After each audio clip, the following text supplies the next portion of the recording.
Welcome to the Bible in 1 Year with Melissa Sykes. Today is April the 14th, and we begin in 1 Samuel chapter 17, verses 32 through 51. David kills Goliath. Then David said to Saul, "Let no man's heart fail because of him. Your servant will go and fight with this Philistine."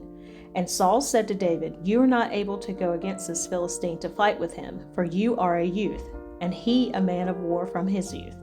But David said to Saul, "Your servant used to keep his father's sheep, and when a lion or a bear came and took a lamb out of the flock, I went out after it and struck it, and delivered the lamb from its mouth. And when it arose against me, I caught it by its beard, and struck and killed it. Your servant has killed both lion and bear, and this uncircumcised Philistine will be like one of them, seeing he has defied the armies of the living God. Moreover, David said, the Lord who delivered me from the paw of the lion and from the paw of the bear, he will deliver me from the hand of this Philistine." And Saul said to David, "Go, and the Lord be with you." So Saul clothed David with his armor, and he put a bronze helmet on his head. He also clothed him with a coat of mail. David fastened his sword to his armor and tried to walk, for he had not tested them.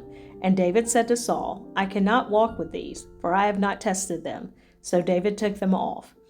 Then he took his staff in his hand, and he chose for himself 5 smooth stones from the brook, and put them in a shepherd's bag, in a pouch which he had, and his sling was in his hand. And he drew near to the Philistine. So the Philistine came and began drawing near to David, and the man who bore the shield went before him. And when the Philistine looked about and saw David, he disdained him, for he was only a youth, ruddy and good-looking. So the Philistine said to David, "Am I a dog that you come to me with sticks?" And the Philistine cursed David by his gods. And the Philistine said to David, "Come to me, and I will give your flesh to the birds of the air and the beasts of the field."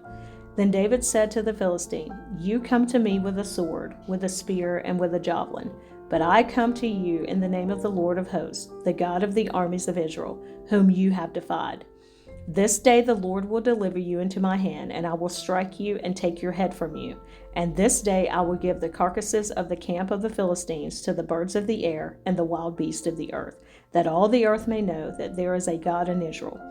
Then all this assembly shall know that the Lord does not save with sword and spear, for the battle is the Lord's, and he will give you into our hands." So it was when the Philistine arose and came and drew near to meet David, that David hurried and ran toward the army to meet the Philistine. Then David put his hand in his bag and took out a stone, and he slung it and struck the Philistine in his forehead, so that the stone sank into his forehead, and he fell on his face to the earth. So David prevailed over the Philistine with a sling and a stone, and struck the Philistine and killed him. But there was no sword in the hand of David.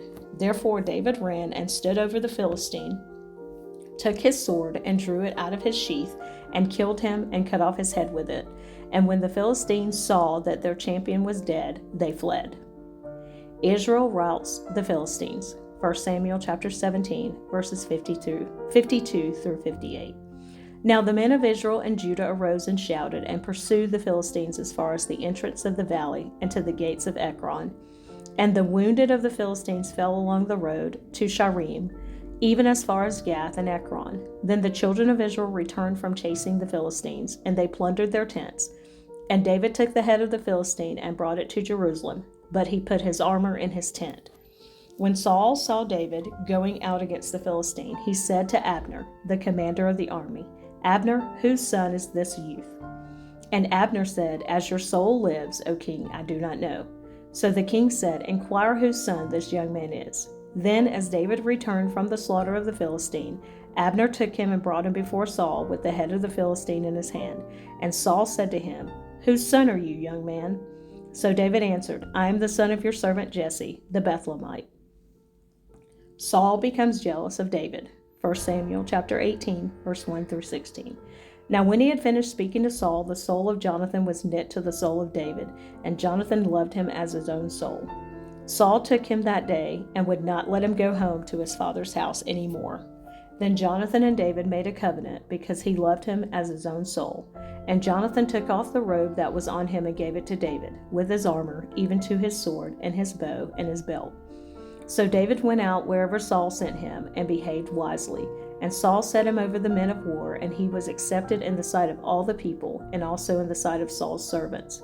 Now it had happened as they were coming home, when David was returning from the slaughter of the Philistine, that the women had come out of all the cities of Israel, singing and dancing, to meet King Saul, with tambourines, with joy, and with musical instruments. So the women sang as they danced, and said, Saul has slain his thousands, and David his 10,000s. Then Saul was very angry, and the saying displeased him, and he said, They have ascribed to David 10,000s, and to me they have ascribed only thousands. Now what more can he have but the kingdom? So Saul eyed David from that day forward. And it happened on the next day that the distressing spirit from God came upon Saul, and he prophesied inside the house.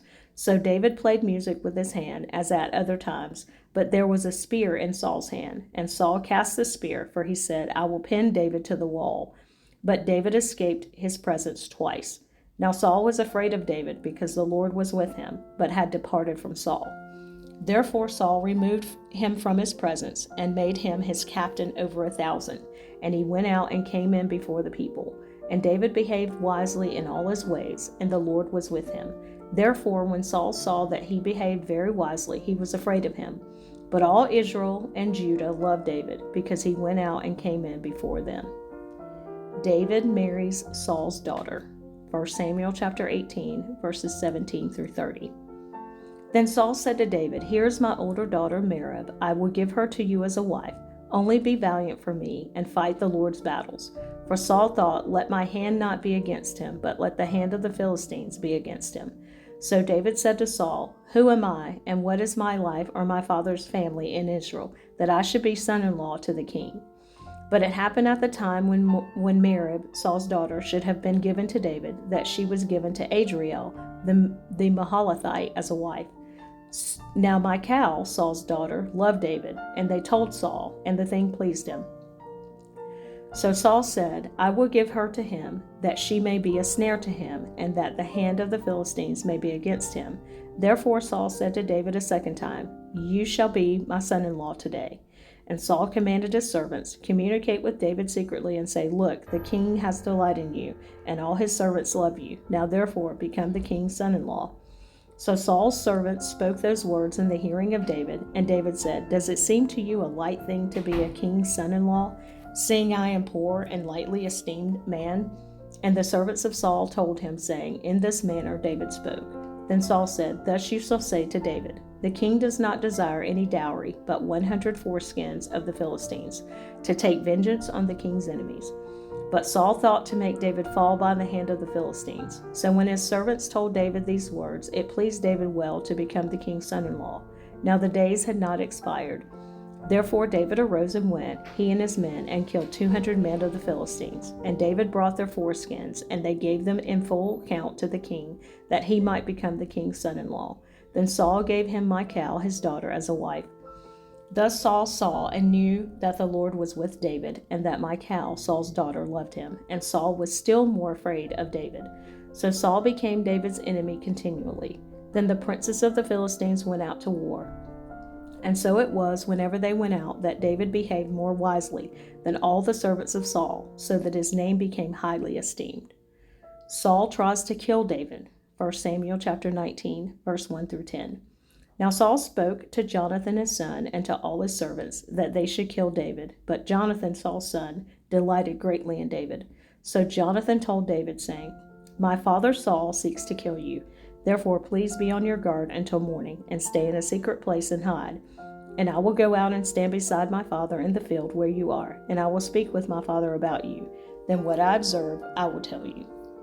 Thus Jonathan spoke well of David to Saul his father, and said to him, Let not the king sin against his servant, against David, because he has not sinned against you, and because his works have been very good toward you. For he took his life in his hands and killed the Philistine. And the Lord brought about a great deliverance for all Israel. You saw it and rejoiced. Why then will you sin against innocent blood, to kill David without a cause? So Saul heeded the voice of Jonathan, and Saul swore, As the Lord lives, he should not be killed.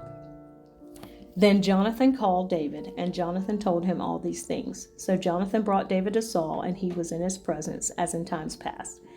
And there was war again, and David went out and fought with the Philistines, and struck them with a mighty blow, and they fled from him.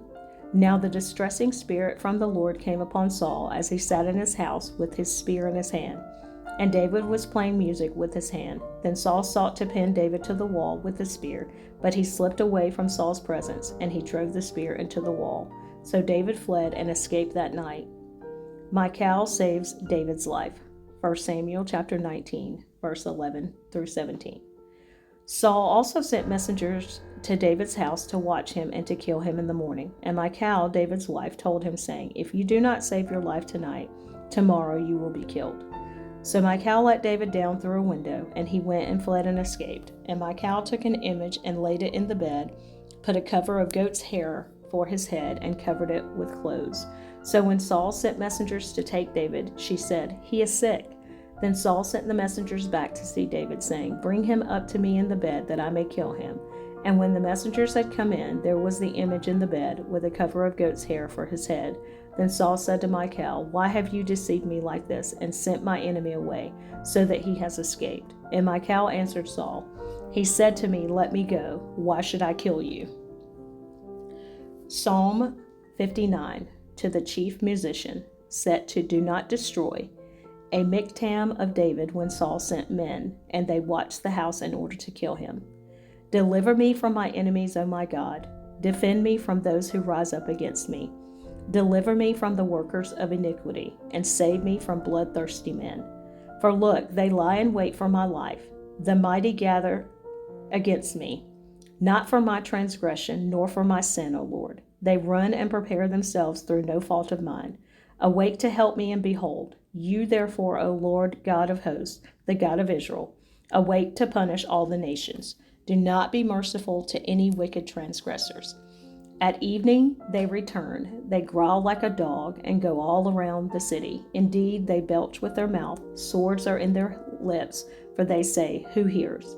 But you, O Lord, shall laugh at them. You shall have all the nations in derision. I will wait for you, O you, his strength, for God is my defense. My God of mercy shall come to meet me. God shall let me see my desire on my enemies. Do not slay them, lest my people forget. Scatter them by your power, and bring them down, O Lord, our shield. For the sin of their mouth and the words of their lips, let them even be taken in their pride. And for the cursing and lying which they speak, consume them in wrath, consume them, that they may not be. And let them know that God rules in Jacob to the ends of the earth. Selah. And at evening they return. They growl like a dog, and go all around the city. They wander up and down for food, and howl if they are not satisfied. But I will sing of your power. Yes, I will sing aloud of your mercy in the morning, for you have been my defense and refuge in the day of my trouble. To you, O my strength, I will sing praises, for God is my defense, my God of mercy. David escapes to Ramah. 1 Samuel chapter 19, verses 18 through 24. So David fled and escaped and went to Samuel at Ramah and told him all that Saul had done to him. And he and Samuel went and stayed in Naioth. Now it was told Saul, saying, "Take note, David is at Naioth in Ramah." Then Saul sent messengers to take David, and when they saw the group of prophets prophesying, and Samuel standing as leader over them, the Spirit of God came upon the messengers of Saul, and they also prophesied. And when Saul was told, he sent other messengers, and they prophesied likewise. Then Saul sent messengers again the third time, and they prophesied also. Then he also went to Ramah and came to the great well that is at Siku. So he asked and said, "Where are Samuel and David?" And someone said, "Indeed, they are at Naioth in Ramah." So he went there to Naioth in Ramah. Then the Spirit of God was upon him also, and he went on and prophesied until he came to Naioth in Ramah. And he also stripped off his clothes and prophesied before Samuel in like manner, and lay down naked all that day and all that night. Therefore they say, "Is Saul also among the prophets?"